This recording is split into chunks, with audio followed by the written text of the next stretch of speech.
So, we were doing the Hilbert system and natural reduction system. So, what we will one of the things that we need to consider is the consistency and completeness of the system itself. So, so the word consistency that I am using here is different from that of a set of formulae being consistent. It is that of a whole formal theory being consistent. Yeah. So, that is something we have to worry about. The other thing is that we have to worry about completeness, and that is that and completeness actually means every logical consequence, whether every logical consequence can be proven in this system, right. I mean, so that is okay, and we will consider only the Hilbert system for a specific reason. So, which I will come to actually. Right. So, the major issues in a formal theory really are is the theory consistent, and that is the consistency of the theory. So, and this is especially, and it's a good idea to start with propositional logic as a formal theory, because there at least we have a finite tree semantics which we can measure against.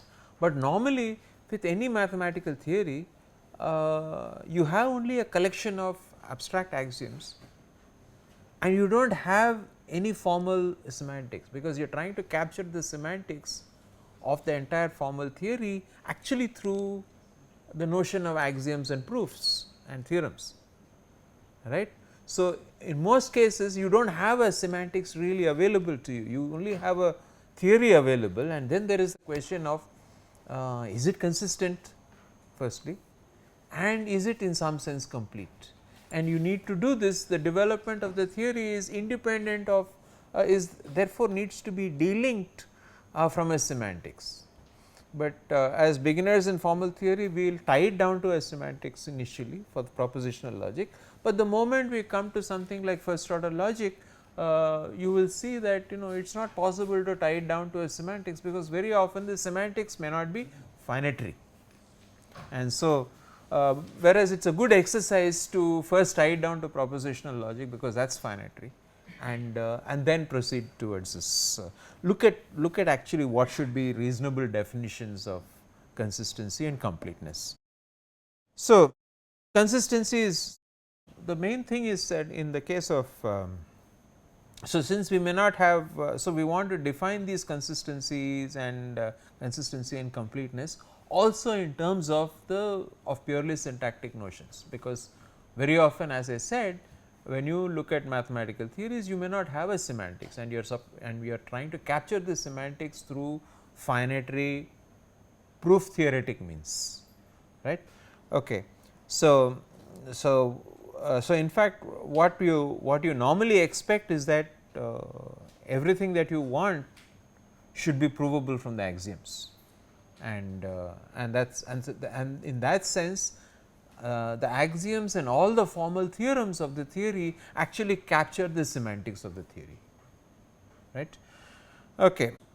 So, supposing we are given a formal theory which is incomplete, okay, then there are some possibilities. One possibility is, so when I say incomplete, I am when I say a formal theory is complete, I am essentially saying that every fact about that formal theory is either an axiom or is provable from the axioms, right.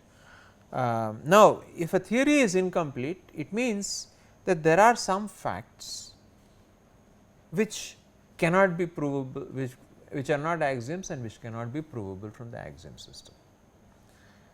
Then you essentially have two options. One possibility is that the incompleteness may be simply because you did not have sufficient number of axioms. For example, if you take the Hilbert's proof system and just remove the axiom schema n, okay, then the system becomes obviously incomplete, because most of the formulae that involve negation will no longer be provable. In fact, for instance, not phi arrow phi, for example, will not be provable, or phi arrow not phi will not be provable. And so that then therefore, the theory becomes incompleteness incomplete just because of a lack of an axiom, let us say. So, one possibility in the more complicated cases is, can I complete the theory by adding some more axioms or some more rules of inference, right, without of course making the theory inconsistent. The question of what exactly makes a keeps a theory consistent or inconsistent is something that we will look at, because it needs to be carefully defined. How do we know that a theory is consistent or inconsistent? That is one thing. The other possibility is that the theory may be inherently incomplete.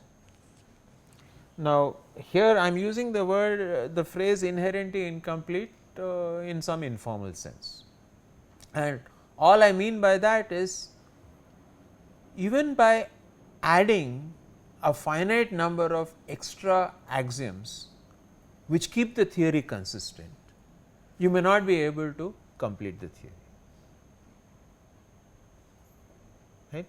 So, in fact, if you look at so this is the adding of extra axioms is what takes you, for example, if you take this whole hierarchy of algebraic systems, you start from semi groups.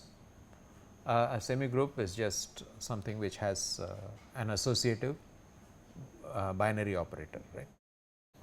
So, when you add an extra axiom about the existence of an identity element for that semi group, then you get a richer structure called a monoid.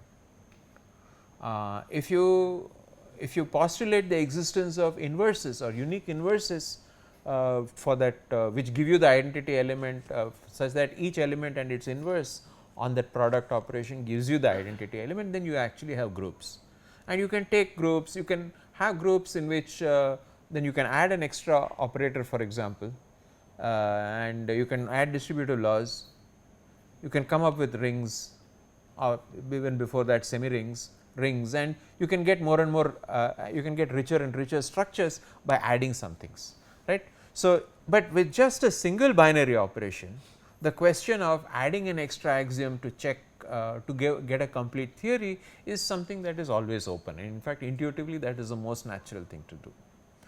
But the question still is, can you still prove, is it still possible that some of your theories are incomplete, right, and they might be inherently incomplete, and here again by you might have to add an infinite number of axioms sometimes in order to complete a theory. But the moment you add an infinite number of axioms, then the notion of a formal theory and finiteness and all those things go out of the window, right. And so, in that sense the theory might be inherently incomplete, right. Okay. The other possibility of course is that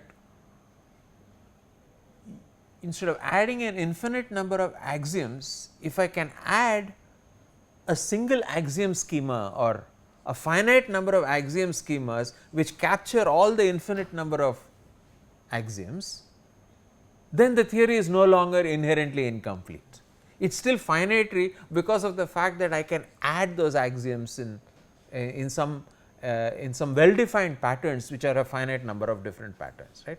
And so, then the theory becomes decidable, provable, and so on and so forth. So, I mean these are actually the issues concerning completeness, but we will take a far more simpler attitude at the moment by just putting it against propositional logic, which and first proving certain completeness results there. Yeah. Okay. So, so we will say that a theory is consistent if it is not possible to prove all the well formed formulas of the theory. I mean this is a I mean this is a simple, I mean this definition relies on the fact that if you can prove a contradiction, then from that contradiction you can prove any formula. In fact, if you look at your natural deduction proof system, let us quickly go back.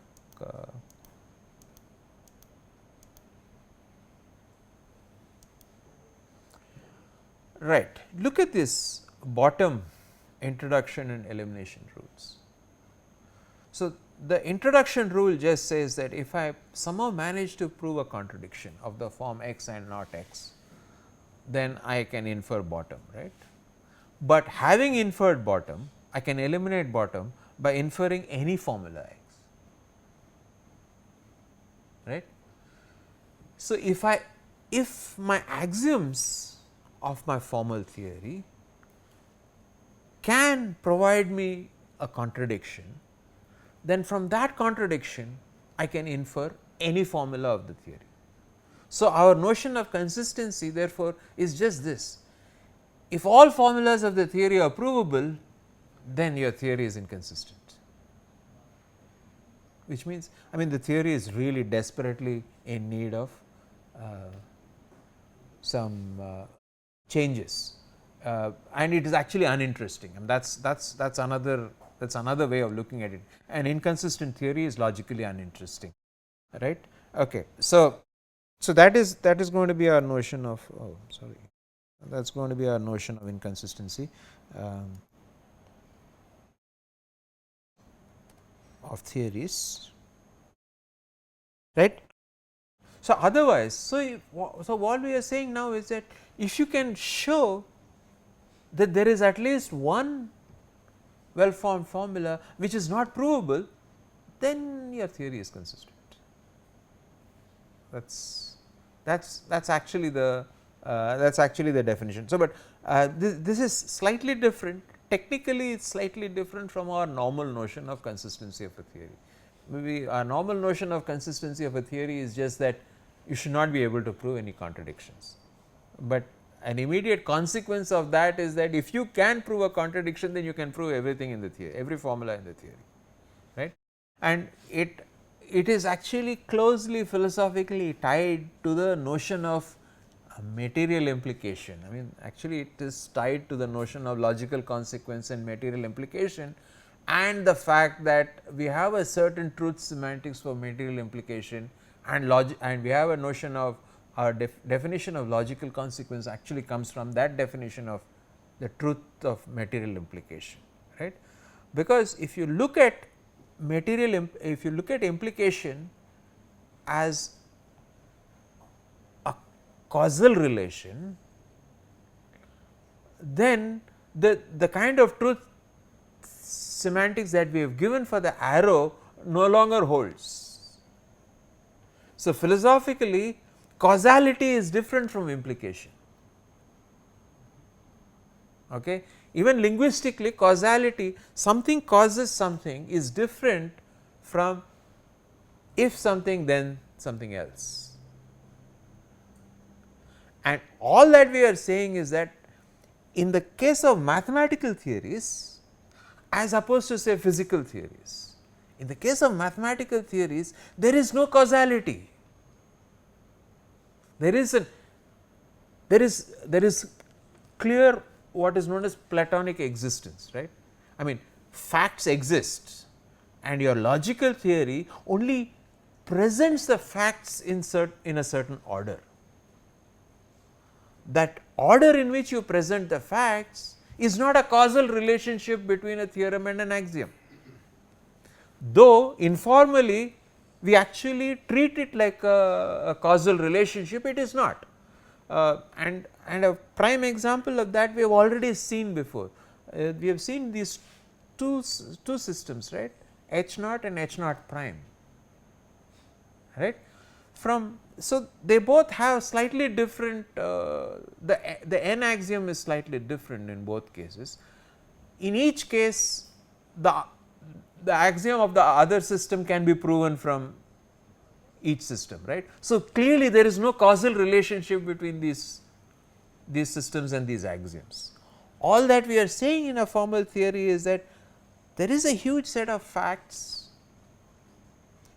we happen to choose some of those facts as axioms, and we are deriving the other facts from these axioms using the rules of inference, okay. And therefore there is no causal relationship between one fact and another. There is no causal relationship between one fact chosen as an axiom and another fact which happens to be a theorem in your presentation. All that your formal theory is, all that you are doing is you are making a systematic presentation of the facts rather than actually defining a causal relationship. And in that sense mathematics is very different from, let us say, the physical sciences, where in the physical sciences, in physics for example, a fundamental notion is that there is such a thing as cause and there is such a thing as effect. I mean, if a certain particle accelerates at a certain non-zero rate, then you can infer that that has a cause, namely a force acting on it. Okay. So, the notion of cause and effect, and actually in the physical sciences the fact that effect always follows the cause and there is a response time difference between the two, all that is absent from mathematical theories, right. I mean, so you have to look at these issues of consistency, completeness and so on in the larger context of what exactly does it mean to have to have a certain kinds of definitions of these theories. Yeah. Okay. So, we are just talking about presentations of theories basically, what might be called a Platonic presentation of the theories. So, let us come to the consistency of the Hilbert system. So, one thing of course is that the reason we are just considering only the Hilbert system is because of this exercise. You take the natural deduction system and every rule of the natural deduction system can, for example, be derived from the Hilbert system, right. So, you can look upon every rule in G naught, the Gentzen natural deduction system, as essentially a derived rule of H naught, if you like. On the other hand, it is also possible to take natural deduction as your axiom system, and there is already a form of modus ponens in natural deduction because we had this arrow elimination rule, right. We have this arrow elimination is modus ponens, right, in sequent form. So, modus ponens is already there. All that you need to do is to derive the axiom schemas k, s and n in the natural deduction system. Okay. In which case, what it means is, one thing is that having just 3 axiom schemas is very convenient, technically convenient, because it is the tedium of dealing with hundreds of rules of inference is absent. So, we will take the view that firstly the axiom schemas of the Hilbert system can be proven from the natural deduction system, and the modus ponens is anyway there, and if we can prove that the Hilbert system is complete, then it automatically shows that the natural deduction system is also complete. So, it saves us a lot of bother, right. That is one thing. Of course, there is this notion of consistency, but we can show that from by using the deduction theorem and so on and so forth, we can show that the natural deduction system does not create does not actually yield inconsistent theorems, right, a collection of inconsistent theorems, but I will not go into that really. But I will just concentrate on the Hilbert system, and because it is much smaller, it is minimal, it is technically therefore shorter to deal with, right. Okay. So, one thing is this: every instance of every axiom schema in H naught is a tautology. I mean, this is something that you can just sit and prove. I mean, you take any, I mean, in fact, you can just but when we are talking about consistency and completeness, we are now talking about its interaction with the semantics, right. I mean, so that is one thing. The other thing is that the modus ponens rule actually preserves tautologousness. I mean, these are with these two facts, I mean, if you can prove these two, which is fairly easy to prove. So, okay, it is fairly easy to prove using the semantics of propositional logic, because we have a truth tables based semantics, which is all finitary. But supposing we did not have something that was finitary, then actually we would have to prove in some indirect fashion. And so, this proof that I am giving, even though if it is of an obvious and trivial nature, is essentially that of something which allows you to deal even with the case when semantics might be infinitary, right. and therefore, you do not have finite tree semantics to deal with. So, actually, so you just let us as a simple example, let us just take the axiom schema K, which essentially means that for all phi, for all formulae phi and psi, we need to show that phi arrow psi arrow phi is a tautology. And so, instead of one obvious thing to do is to just take the truth table semantics of this and show that it is always all the in the last column of the truth table you always get a 1, right. But as I said, we need to consider the case when semantics may not be finite tree. So, in that case you need a somewhat more general kind of proof, and as usual, since we are dealing with logic also as a branch of mathematics, we will use mathematical reasoning in our normal way. So, we will prove it by contradiction. Suppose it is not a tautology, then there exists some truth assignment tau such that this is true, which is possible only if phi is true under that truth assignment and psi arrow phi is false under that truth assignment, which in turn is possible only if psi is true and phi is false. But then we also require that phi is true, and since phi cannot be true and false for the same truth assignment, therefore, we have got a contradiction, and therefore, this must be a. So, it means that there does not exist any truth assignment which falsifies phi arrow psi arrow phi, and therefore, it must be a tautology. Okay. So, we can use a similar reasoning for S and N also, and therefore, you have essentially proven that every instance of every axiom schema in H naught is a tautology. And now, what you have to show is that the modus ponens rule preserves tautologousness. I mean, the modus ponens rule preserves lots of things. It preserves that it might preserve satisfiability, it might preserve truth, it might preserve validity, it can preserve a lot of things. But in this particular instance, we are interested in tautologousness, which means that if phi and phi arrow psi are both tautologies, then psi is a tautology, right. So, here again you can go through the proof in a pretty straightforward manner. Just assume that phi and phi arrow psi are tautologies, but psi is not a tautology, in which case any truth assignment will imply that something, it will contradict some assumption. Yeah. So, here you are preserving tautologousness, and that is because essentially what we are saying is that the Hilbert style system, if you look at a formal theorem, you might use the deduction theorem and create assumptions and so on and so forth, but a formal theorem is something that is proven without any assumptions.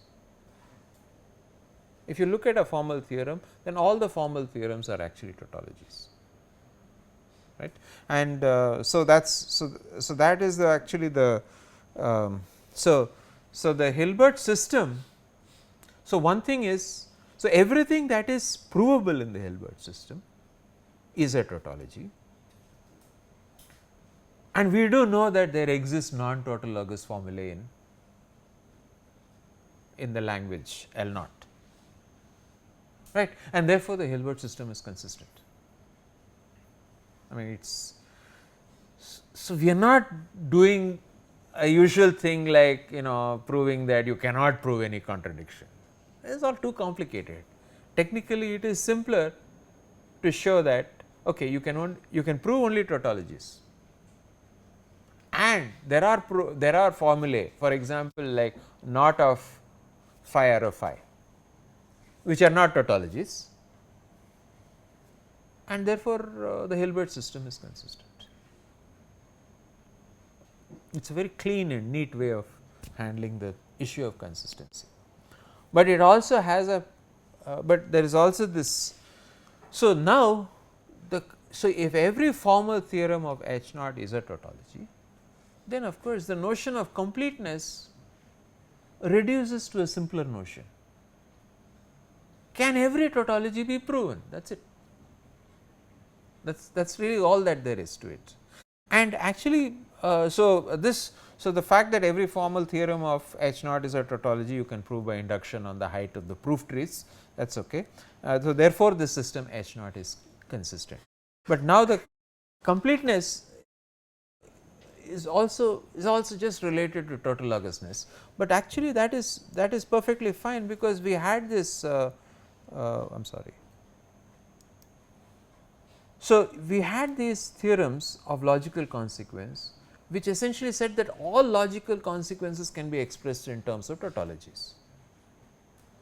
So, the notion of completeness also reduces to just that of tautologies, and the fact that we have got a deduction theorem means that if you want, you can move some of the sub formulae on the to the left hand side of the turnstile. So, provability, which is a more general notion than theoremhood. Theoremhood is proving a formula without any assumptions.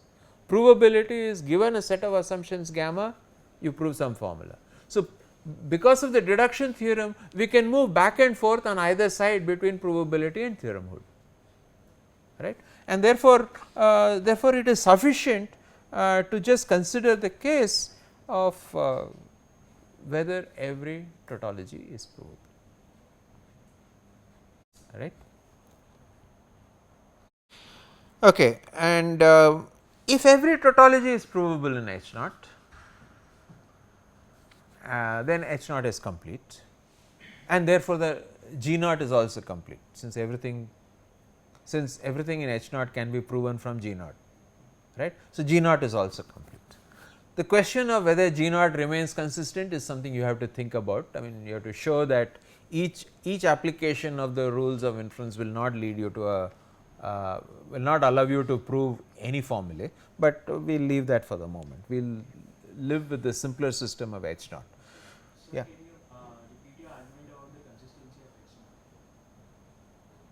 naught? Oh, I am just saying that our definition of consistency of H naught, our definition of consistency is that not all formulae should be provable, and I am saying that every theorem that you can prove in H naught is a tautology, and there do exist formulae which are not tautologies, and therefore H naught is consistent, right. So,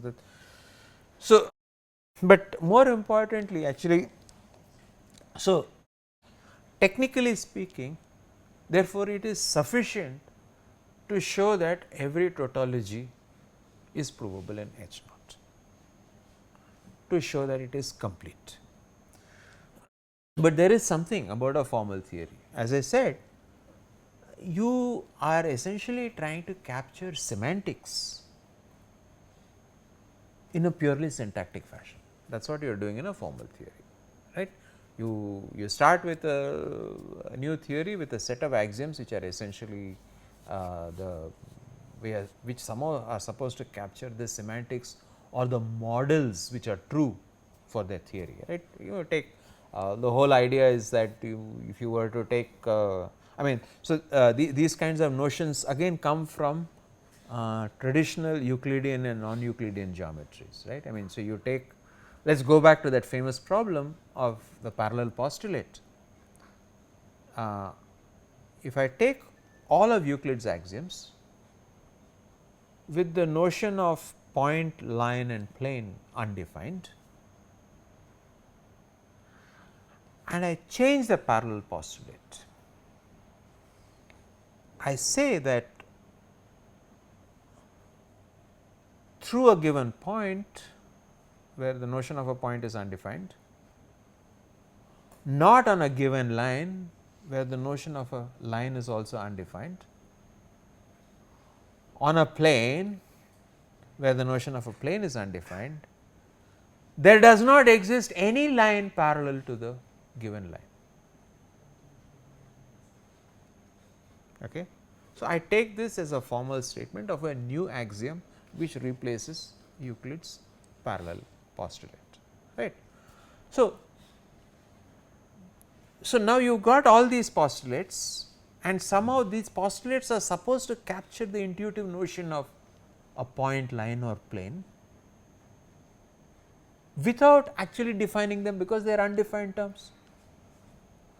Now, what does the theory give you? What kinds of models does this theory with this Euclid's parallel postulate replaced by one which says that there does not exist any line parallel to a given line through a point external to the given line. And the hunt for, and what you are trying to say is, so what you do, you try to prove theorems about this and you try to come up with some models which will satisfy it. And in fact, there is a model which satisfies it.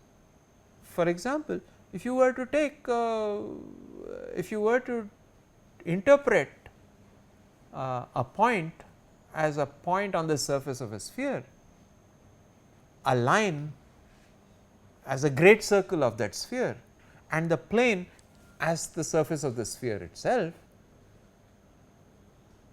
then suddenly this geometry makes sense.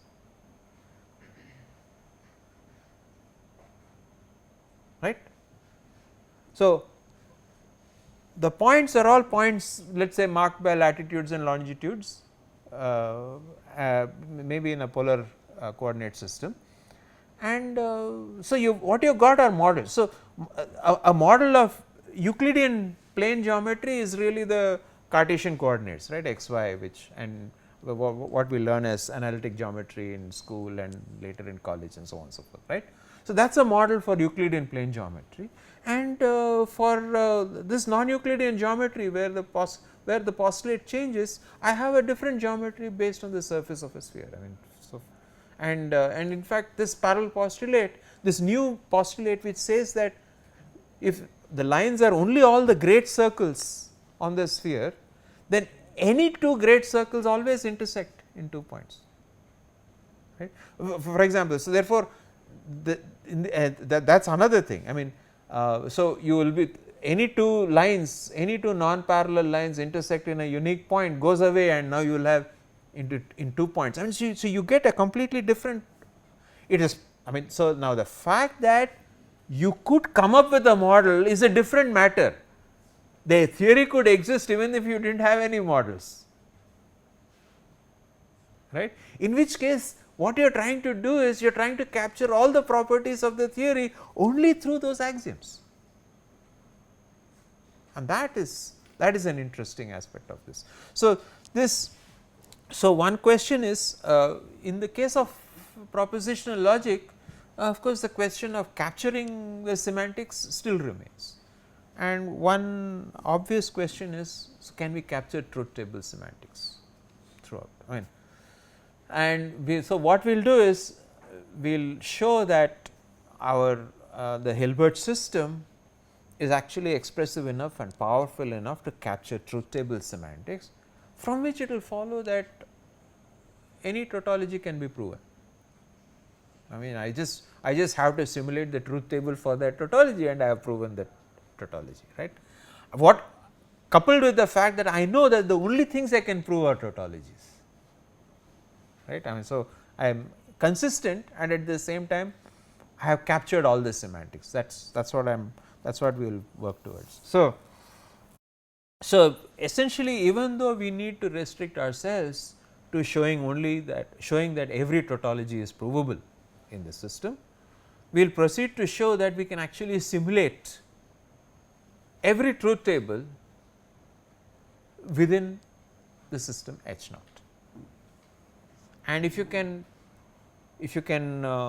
essentially capture every truth table, you have captured all the semantics, I mean, basically, and therefore, there is nothing, there is no gap between your formal theory and your semantics. I mean, the two are perfect. So, anything that can be expressed in the semantical domain can be expressed also in the theoretical domain and vice versa.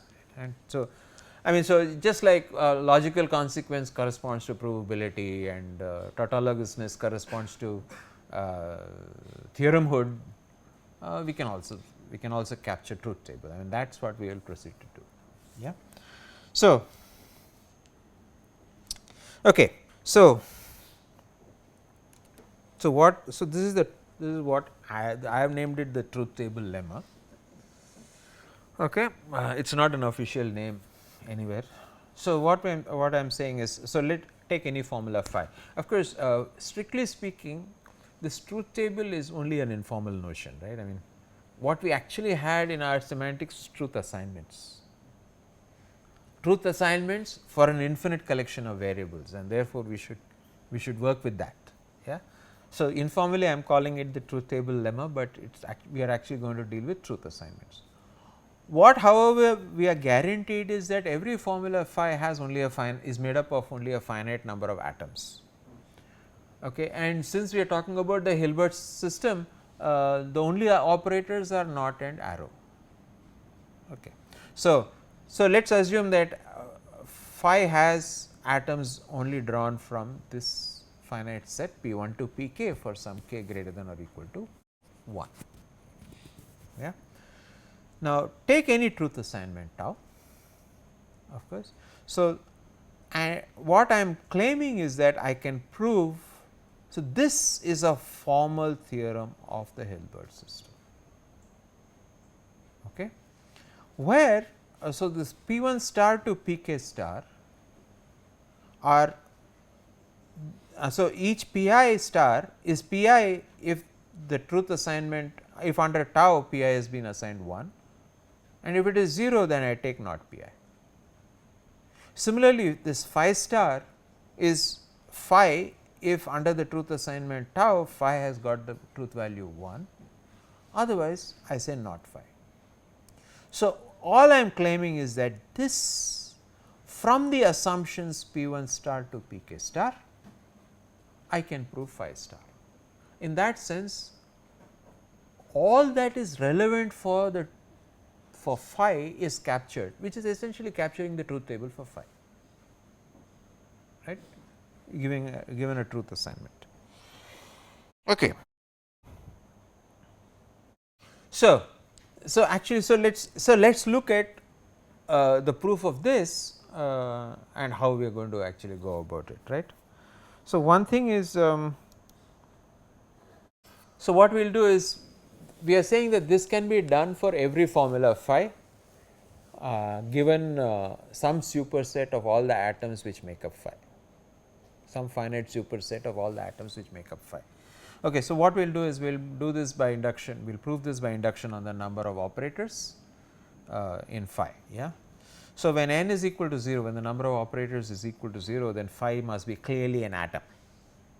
So, without loss of generality, let us just assume P 1, right.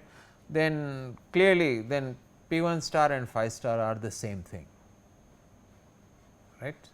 So, if the truth assignment assigned true to P 1, then phi star must be also P 1. So, all you are saying is P 1 proves P 1, and even if you add P 2 to P k as assumptions, it does not matter, right.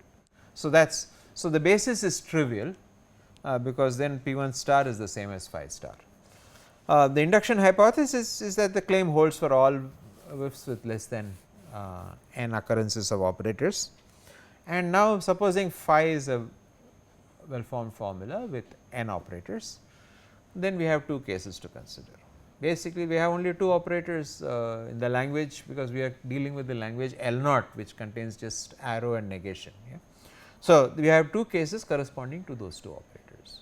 So, the first case is when phi is of the form not psi, and of course, psi has less than n operators, right. So, further I can assume the induction hypothesis that, look at it in the terms of truth table, all that you are saying is phi is of the form not psi, psi is less complex than phi by one operator, and in your truth table you would have these columns for P 1 to P k, and then you would have the formation with the operators, and the n minus 1th column following will have the truth values of psi. The nth column would have the truth value of phi in the truth table, right. So, all that you are saying is, so now this psi has less than n operators, and so the truth table corresponding to psi is essentially a sub truth table of the truth table corresponding to phi, and essentially by the induction hypothesis you can prove P 1 star to P k star, you can prove psi star from P 1 star to P k star. So, you take, so your truth assignment, the truth assignment tau corresponds to some row of this truth table, okay, it gives you a unique row in that truth table based on what are the assignments to the individual atoms P 1 to P k. So, that is one unique row, and you are looking at in that row what is the truth value of psi. Psi could be true or false. So, psi star is appropriately chosen, and so therefore, you assume that you have already proven that this proof already exists. Now, of course, there are two possibilities, psi might be 1 or it might be 0 in that particular row. If it is 1, then of course, phi is not psi. So, the truth value of phi would be 0, and so therefore, psi star would be the same as psi, and phi star would be not psi, which is not since I am sorry, this psi star should be okay. So, psi star will be psi, phi star would be not psi, but okay, this is some, because phi has got the truth value 0, phi star would be not of not psi, okay, by our definition. Here it should have been not phi, okay. Phi star should be not phi, and phi is not psi. So, phi star is actually not psi, right. Then you have the following deduction, it is very simple.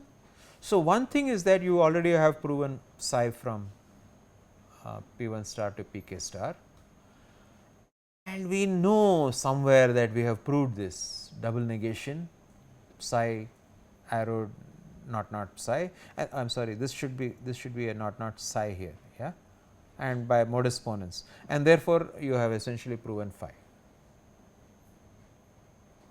Okay. So, you take the case when so this was a sub case when psi was false, we should take the sub case when psi is true.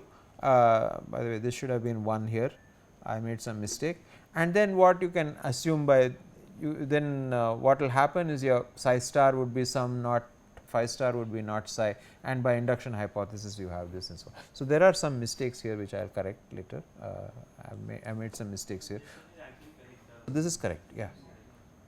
So, yeah. So, this is the case when psi was assigned 0, in which case T of phi is 1, psi star should be not psi, and phi star would be also phi star would be phi, therefore, it will be not psi, and by the induction hypothesis we already have P 1 star to P k star proves not psi, which is the same as phi. Yeah. This is the case of negation, you have two sub cases. Next, the natural thing to do is to consider the case when of arrow, and in the case of arrow actually there should be 4 sub cases, but it is not necessary to consider 4, it is enough to consider 3 sub cases. So, one sub case, so 2 of the sub cases are when psi has been assigned false, then it does not matter what chi has been assigned. Okay. So, regardless of what chi has been assigned, you can just consider the sub case when psi has been assigned false. Similarly, if chi has been assigned true, then it is not necessary to consider what psi has been assigned. That leaves only the case when psi is assigned true and chi is assigned false. So, out of the 4 cases, 3 of the cases are taken care of by the first 2 sub cases, by the independence of either chi or psi, right. And you need to consider these 3 sub cases, and in like manner you just use the induction hypothesis and some of the theorems that you have proven before. So, actually it is important for you to have proven all these, gone through all these exercises, right. I hope you all diligently been solving all the exercises, you know. Look at all these fantastic exercises, you know. There are a whole lot of other theorems also which you need to prove, but essentially you do this case analysis and you can prove that truth tables can be captured. So, every row of every truth table therefore, can be captured by your by the Hilbert style system. and from that what you actually get therefore is that basically from that actually what you get is this, that therefore, in particular for all tautologies, all I am saying is I have to capture the truth table of that tautology, that is it, and I can capture all truth tables, therefore, I can capture all the truth tables of all the tautologies, and from a previous consistency result I know that I cannot prove anything other than tautologies. Right. So, actually what we have done here is you have taken a row of that truth table of any truth table, and you are saying that there is a tautologous formula exactly corresponding to that row, okay, where you take negation of the atom, so you take that row to be essentially a big AND of truth values, right. So, if the truth assignment gives the atom a truth value of 1, then you take the atom itself, otherwise you take its negation, and you are essentially taking that not taking that AND of all that, and you are showing that that implies the last truth value, which is your phi star, right, which is exactly what logical consequence was about, right. So, essentially what, so the completeness of this system therefore just relies on this.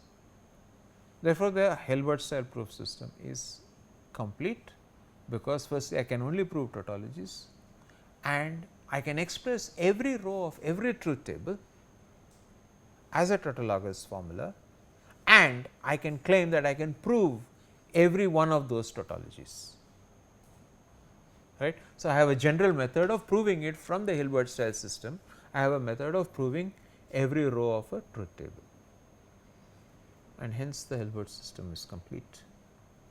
It is actually quite an interesting proof. But what makes it even more interesting is that it is not applicable beyond propositional logic,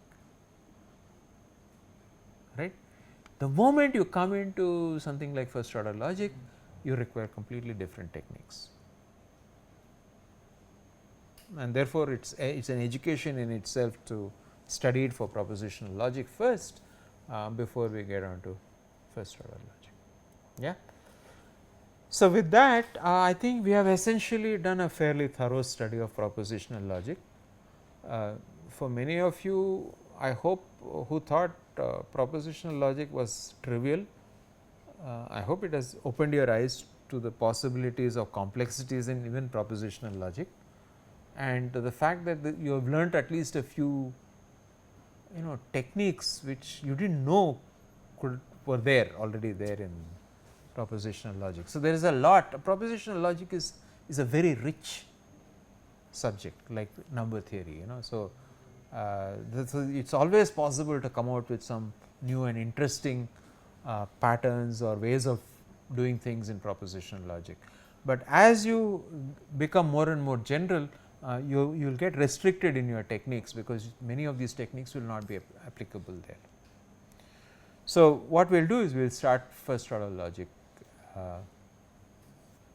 from the next time, and we will call this the end of propositional logic. Yeah. Okay.